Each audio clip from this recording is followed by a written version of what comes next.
En af dem er taxichaufføren Henning. Henning Nielsen.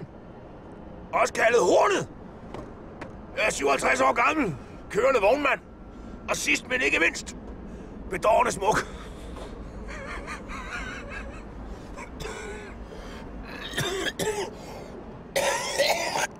Taxaen er Hennings vigtigste arbejdsredskab, og han plejer den, som var det en nyfødt kattekilling. Jeg siger altid, hvis taxaen den holder og vipper, så er det fordi Henning han ligger... Ja, så kan jeg selv tænke til resten. Knipper, for helvede.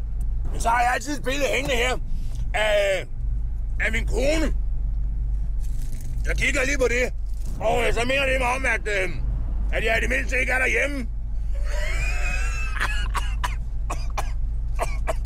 For helvede, skrid med.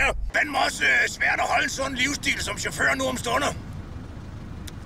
Især efter de højere magter, de har bestemt, og nu må man sgu ikke længere ryge vognene. Vi er jo nødt til at lufte ud hele tiden. Det er pisse syg af.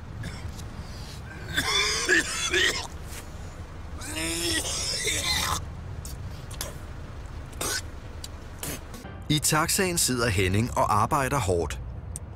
Der er mange, der tror, at det der med at være vognmand, det handler om fest og farver og hurtige damer. Men det var sgu dengang. Det ligger sådan i dag, at hvis du vil være professionel vognmand og overleve branchen, ikke? Så handler det om at være 110% fokuseret på målet, du. Så... Ja. Jeg kan ikke se noget blod. Medmindre det er på den tid af måneden.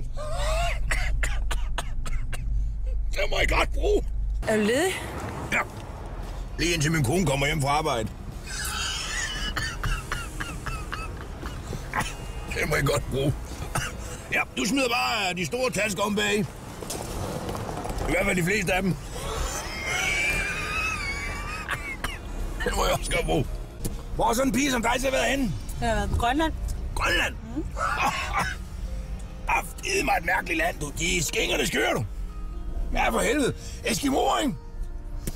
De har 17 forskellige ord for sne, men de har kraftedeme ikke et eneste ord for sæl. Det er vist ikke rigtigt. Fandme rigtigt, du. Ikke et eneste ord for sæl har de. Det er aldrig nogensinde haft. Kan Henning sætte kurs mod taxacentralen, hvor en ny vogn venter den dygtige chauffør. Sidste dag i Ruskaret, så er der nye masser.